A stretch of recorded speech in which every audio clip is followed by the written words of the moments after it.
Okay, haven't made a video in a long time. Welcome to Creative Wandering, the home of videos for dailycreatives.com, where I'm trying to answer the question, how to design a lifestyle you don't need a vacation from. We covered 4 continents, 19 countries, and 35 cities. Now we are happy to be back home in Canada. Check out dailycreatives.com. 2 times per week I will update the blog with interesting perspectives. Cooking, projects, designing a life I don't need a vacation from. I finally updated my LinkedIn profile with the fact that I've come out of my mini retirement. When we took the trip around the world, my husband and taking my 2 teens out of school. Leading up to that, I had said that I was retiring and I was leaving the career I took 25 years to build. I've struggled with making this video because when I came home, I decided to go back to work. Right back into full-time, got home at the end of June, went back first days of July. I didn't go back to the same job. I went back to a similar job. I went to a totally different company. I added a really long commute into my day, which is proving to be an opportunity. Where I used to look at commuting as a complete nightmare hassle that I didn't like, I'm now viewing it in a different way, and I think that travel did that. That's an easy way to say that I have a different perspective, but I think fundamentally by being gone for 18 months, by being away from work, by completely changing my perspective, learning about different cultures from around the world, I came back with an entirely changed attitude. And that didn't happen overnight. I would say that it took probably 8 to 12 months to completely de-stress from what I had left. I found myself in a pretty bad state.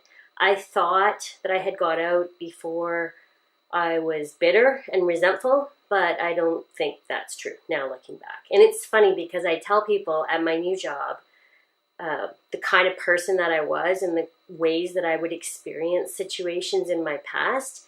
And when they see me now, and I've been there almost 3 months, they can't believe that that was me. And in many ways, I can't believe it was me either.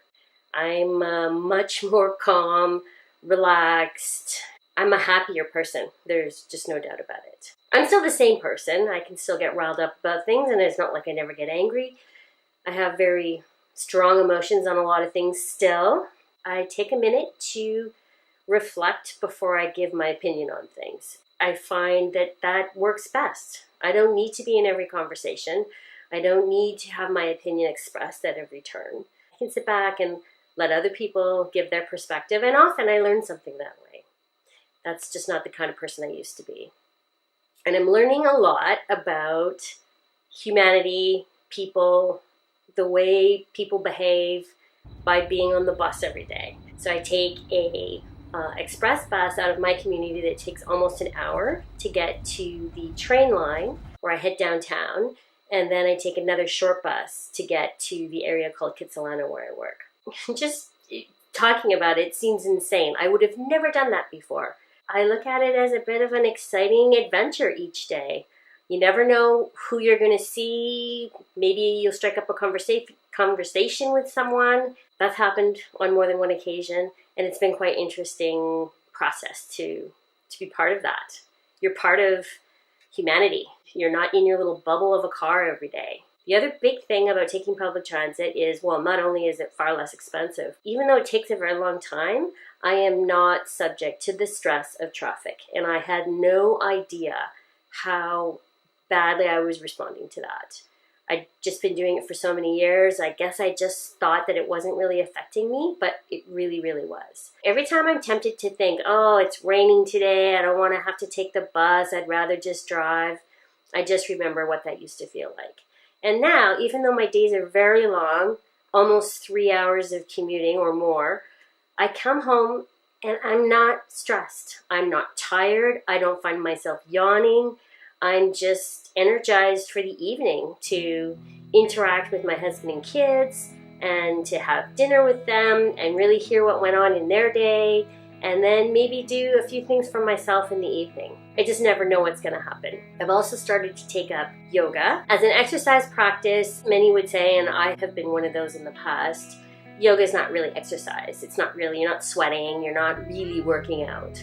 And that might be true in terms of getting your heart rate up, definitely. It's not always true depending on your practice. For me, though, the way yoga is, the type of practice that it is interesting. It's lovely, actually. That's all I can say.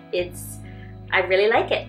It calms me, makes my muscles relax in a way that I can't do otherwise.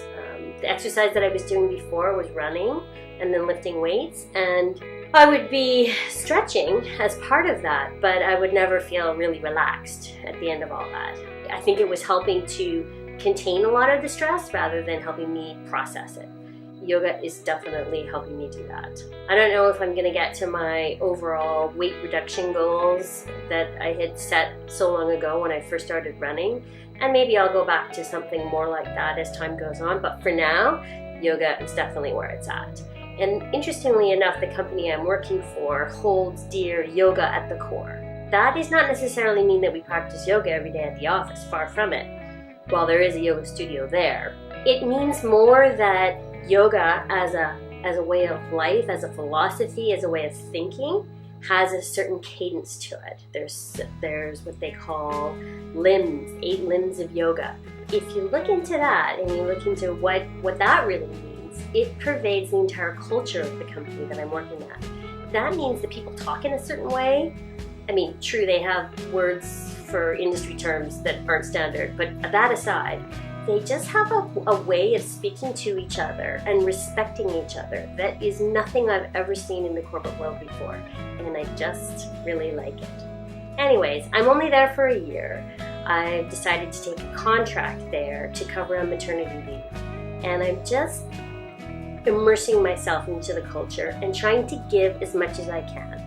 And in that way, I feel like it gives me a lot each day, which I really, really like. Meanwhile, at the same time, trying to keep up with all my projects on the weekend that I started when I was traveling. And what I find is that I can cast aside the things that I don't really want to participate in and things that aren't that important to me, and just focus on the things that are.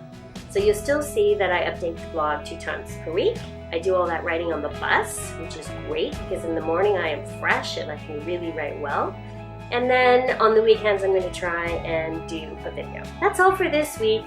If you want to catch up on everything that I'm doing or see what happened on our trip, I'm also going to do an update once a month on where we were this time last year. I think that's going to be a fun walk down memory lane for me and for anyone else that's interested. Head on over to dailycreatives.com. See you over there.